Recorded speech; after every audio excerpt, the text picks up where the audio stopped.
Hey everybody, Retrofied here, and today's day 26 in this month-long marathon leading up to the Switch 2's launch. And this means that we are 6 days away. I genuinely can't believe that we were so close. I'm so excited for this system. I haven't been so excited for something since like Tears of the Kingdom or since the dawn of time. This console is truly shaping up to just be incredible, but since it's shaping up to be incredible, it's gonna have some negativity surrounding it. So that's what I want to talk about in today's video, is taking a step back from just talking about new things about the Switch 2 or talking about how excited I am for the Switch 2 and just talk about why the Switch 2 is so hated upon and why some of it is right and a lot of it too is also wrong. So if you guys are excited about the Switch 2, make sure to leave a comment below, tell me what you're excited about, and also, kind of what threw you off about the Switch 2. Make sure you subscribe to the channel so you don't miss any more of these videos, because we have 1 week left. That's 6 more videos after today. So without further ado, let's get into the video. So I've already said in previous videos, and I've already said in this video, but I'm so excited for this system, and so many people are excited about this system, and just there's so many hate to these people who are excited for the system, and that is just not cool. I understand not liking Nintendo as a company and not liking the stuff Nintendo puts out or the stuff Nintendo does, because yes, Nintendo has been doing some really shady business tactics and just weird things with the Switch 2 that kind of turn a lot of people off from Nintendo and makes them, not want to get the Switch 2, but to spread that hate to these people who are just excited about the system is just wrong. I've seen so many people, even in my comment section, who are just excited about the Switch 2 and just getting shut down immediately because, oh, Nintendo is a bad company. I think it's great to be excited in what you want to be excited about, and it just sucks that a lot of people are gonna spread hate just because. So getting that out of the way, let's actually talk about the Switch 2. So with the Direct, I feel like they shot themselves in the foot because this Direct kind of sucked. I even made a video about it. I was just so kind of mad about this Direct. They had just not announced very many titles. You could even ask Finn if I was mad. Finn, was I upset about this Direct? Let me check my book.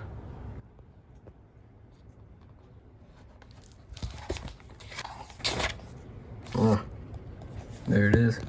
But this Direct just was not the greatest. They still announced some really cool titles. Mario Kart World I'm super excited about, but they did so many weird things with this Direct. One, they didn't show off the price, which is a clear indicator that they knew they were in the wrong for the price, and even for the price of the games. They knew that they were in the wrong, and also there were just so many third-party titles that weren't very good. I've said in previous videos that the third-party support on the Switch 2 is going to be crazy, but when you announce so many just bad third-party games in your Switch 2 Direct, it just makes it kind of suck. Remember, this was the Switch 2 Direct, not just another Nintendo Direct. This was the Switch 2 Direct. I feel like they didn't show off enough about the system and just kind of showed a lot of third-party games and just not much. I feel like they've been drip feeding some news content through Nintendo Today, but that kind of sucks. Now, obviously after this Direct, I've gotten more excited, and I feel like a lot of people too have gotten more excited about the Switch 2 leading up to the launch, but still, the Direct, like I said, was a bad first step for the system. I feel like if they had another presentation or like an E3 showcase of the system, it would be doing so much better. And now another thing, the game prices. Doug Bowser said that the game prices are going to be a variable. They'll change depending on the game, but it doesn't make a lot of sense when you look at Mario Kart. Mario Kart is a big family or friend game, so to charge that game for $80 is crazy. We just got up to 70 probably about like 2 or 3 years ago in the game market, so to just go up to 80 for a Mario Kart game sucks. So with this statement, they're basically saying that Mario Kart World is better than a Donkey Kong Bonanza, which doesn't make sense because Donkey Kong Bonanza is a single player adventure game. It's something entirely new. And Mario Kart World is Mario Kart. Yes, it looks amazing, but it kind of, like I said in the past, looks a tad bit lackluster. So for them to charge $80 for this family game and charge $70 for another big 3D platformer game doesn't make any sense at all. I feel like if the prices were different, or if the prices were both $70, none of these price debates would be happening at all. Alright, so now you're about to get the fanboy side of what I think about the prices. I think that going up to 80 is not justifiable. I still think it's not a justifiable price. 70 I think is okay. Obviously, when you look at older games prices, they were 60 back in like 2006, and converting that to now, yes, games should have gone up to like 80, but right now I feel like that is not a good move. The economy isn't the greatest right now. It hasn't been in a while, And to just kind of update the price $20 more randomly just doesn't make any sense. When there are still games that are being $60 for new games, it just doesn't make sense. I feel like if they were to start the $70 maybe back in 2018, this now would have made a lot more sense. Maybe in 3 or 4 years, the price would have made sense. You know, if they had $70 now, went up in 3 or 4 years to $80, that'd make a little bit more sense, but it just doesn't justify that $80 price point. You know, obviously we only know 2 of the games, and one of them's $70 and the other's $80. Maybe in the future more games will just be $70, but it looks like they're not going to go that route. $80 is the max price that they're going to go for these games, but that doesn't mean that they're not all just going to be $80. So next, the game key cards. I feel like they also shot themselves in the foot with this too, because they just shouldn't have labeled it. Labeling them as something completely different than any other companies labeled them before doesn't make any sense. PlayStation and Xbox have been doing this for years, and yes, it is a kind of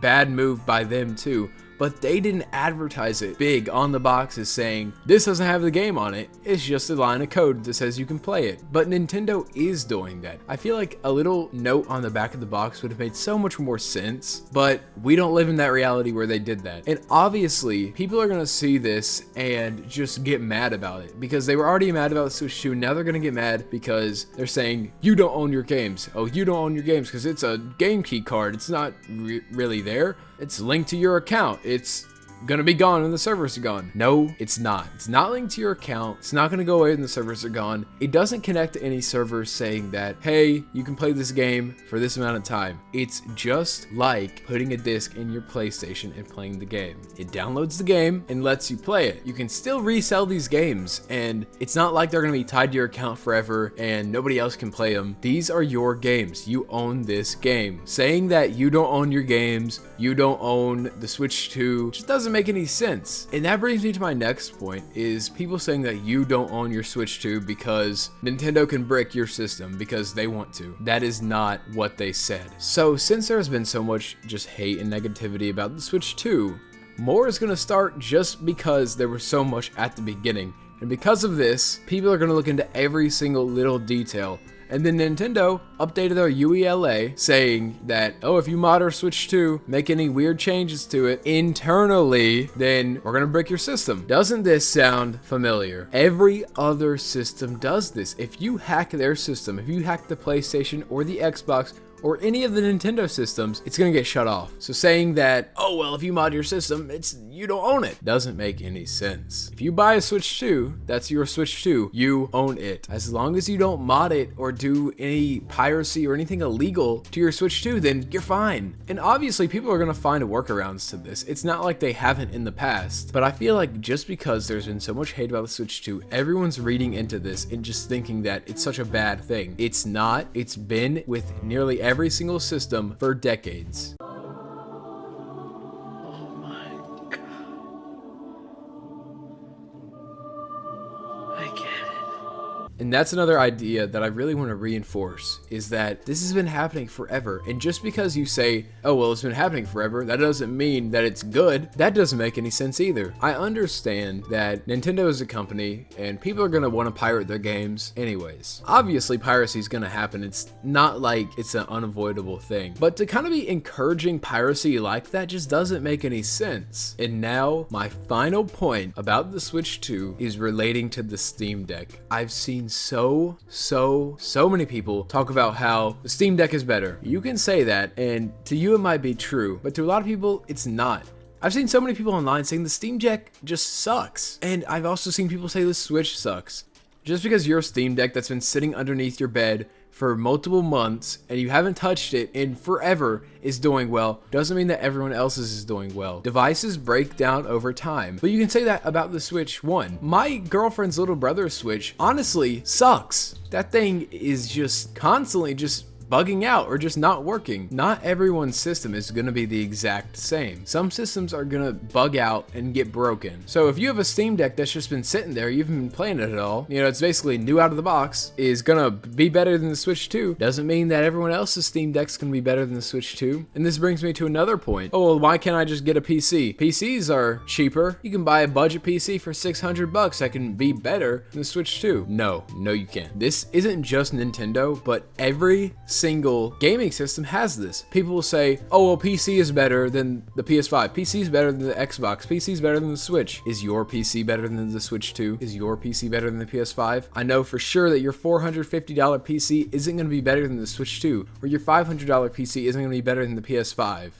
Obviously, if you have a $1,000 or $2,000 PC, it's going to be better than the PS5 or the Switch 2. So yeah, if you have that PC, if you have that money, then just get a PC. But the Switch 2 is $450 for a portable system that has mouse controls, which means that it can function almost like a PC, which means that games on the PC can be ported over to it, and it's the power of a PS4 Pro is a great price. If you try to build a PC that is on par with the PS4 Pro, it's going to cost you probably about $600.